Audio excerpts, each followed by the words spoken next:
नाज़रीन, कुछ खबरें शामिल करते हैं दिलचस्प मगर अजीब। कदीम ज़माने से कपड़े हाथों से धोए जाते रहे हैं, ताहम ज़माने की तरक्की के साथ जब इंसानी सहूलत के लिए मशीनें आई तो वॉशिंग मशीन के नाम से एक इजाद ने ख़वातीन की ये मुश्किल आसान कर दी और आज ख़वातीन की अक्सरियत इस सहूलत से फ़ायदा उठाते हुए कपड़े धोती है।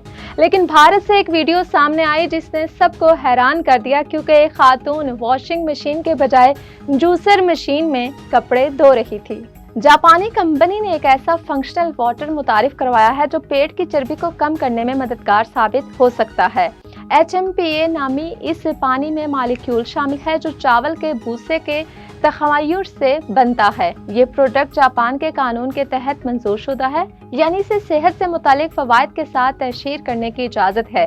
यह ख़ास तौर पर उन अफराद के लिए है जिन्हें पेट की चर्बी जमा होने का मसला है, जिसे दफ्तर में काम करने वाले और गैर मुस्तहकम तर्ज ज़िंदगी वाले अफराद। नाज़रीन, समाजी, सकाफती, माशरती और जोग्राफियाई अवामिल के तहत कुदरत से करीब रब्त रखने वाले दुनिया के सर फहरिस्त ममालिक के नाम जारी कर दिए गए हैं, जिसमें पाकिस्तान को शामिल नहीं किया गया।